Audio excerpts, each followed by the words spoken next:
আসসালামু আলাইকুম। এই যে ভাই দেখেন, বয়ারছর আমাদের অত্র অঞ্চল পানিতে প্লাবিত হয়ে গেছে।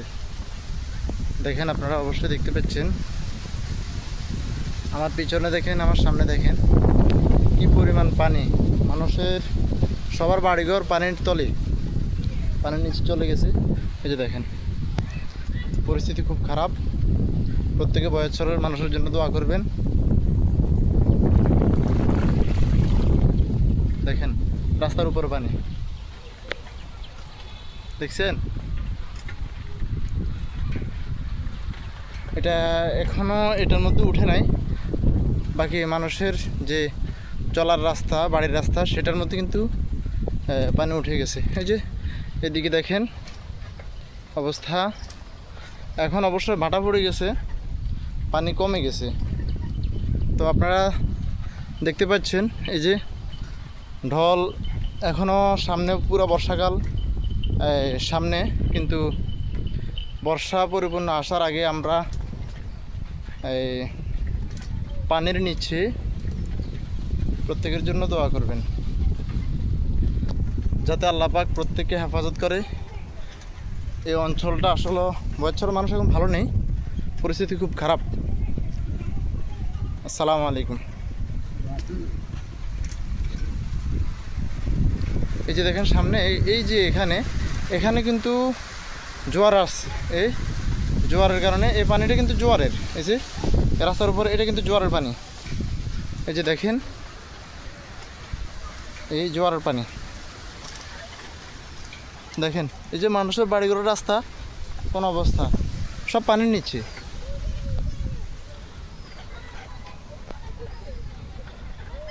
খুব ভয় লাগে। এই যে এরা বাড়ি থেকে বাইরে হয়েছে ভিজে ভিজে, দেখেন এরা বাড়ি থেকে বাইরে হইতে ভিজে গেছে মহিলারা।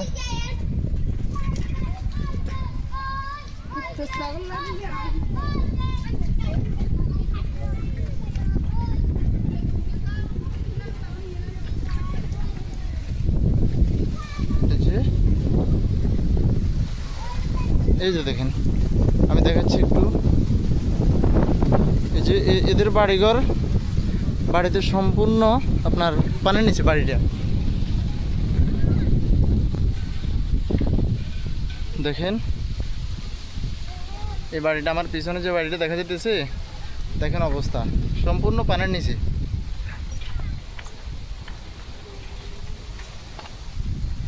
দেখেন আল্লাহ, মনে হয় যেন এটাই একটা সাগর। দেখেন অবস্থা।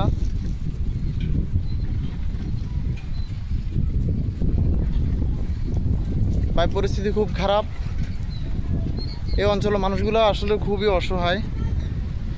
এগুলো যদি মানুষের বাড়িঘর যেগুলো যদি ভাঙে যায়, তাহলে এরা যে পরবর্তীতে জায়গা জমি কিনে বসত বাড়ি করবে, অনেকের পক্ষে এটা কখনো সম্ভব না।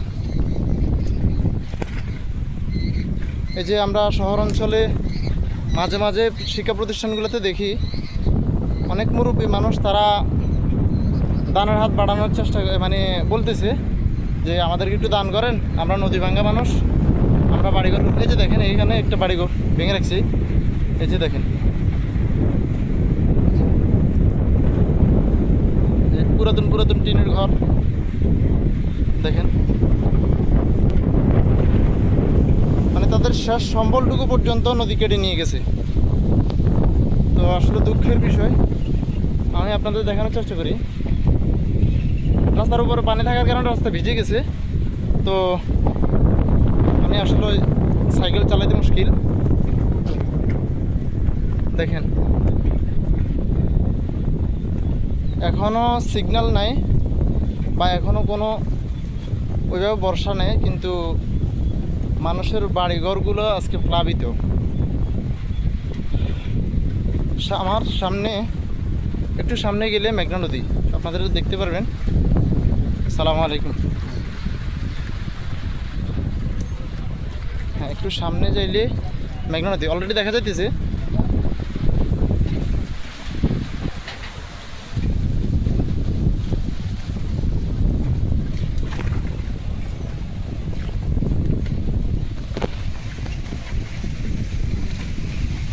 এই যে দেখেন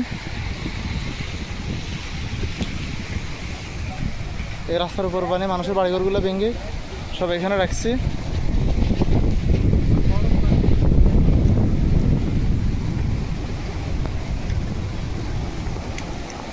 আল্লাহ, কীভাবে দেখাবো, দেখানোর চেষ্টা করি কিন্তু আসলে দেখাতে পারতেছি না।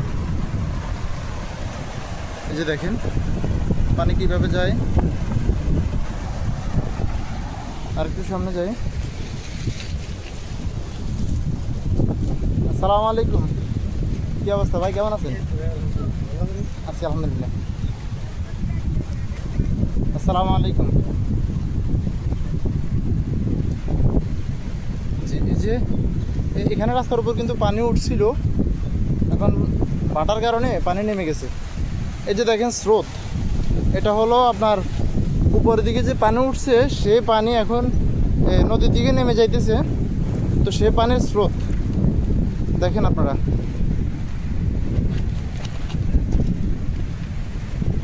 এই যে এটাই নদী, এটাই সেই মেঘনা নদী। পরিস্থিতি খুব খারাপ, প্রত্যেকে দোয়া করবেন আমাদের জন্য।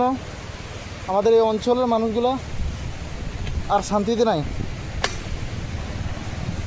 এই যে দেখেন নদীর অবস্থা,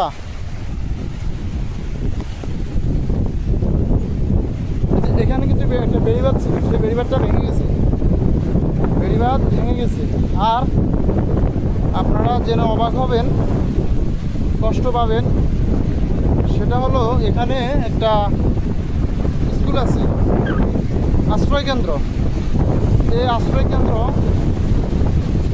মানুষগুলো যখন ঝড়ের কবলে পড়তো বা বন্যা উঠতো তখন মানুষগুলো সবাই আশ্রয় কেন্দ্রে আসি, তারপরে আশ্রয় নিত। সে আশ্রয় কেন্দ্রকে আজকে আশ্রয় দেওয়া মুশকিল হয়ে গেছে। দেখেন ওই যে দেখা যেতেছে, এটা হলো সেই আশ্রয় কেন্দ্র, কিন্তু আজকে সেটা বিলীনের পথে। দেখেন নদীর গর্জন, দেখেন কি অবস্থা। এই যে দেখেন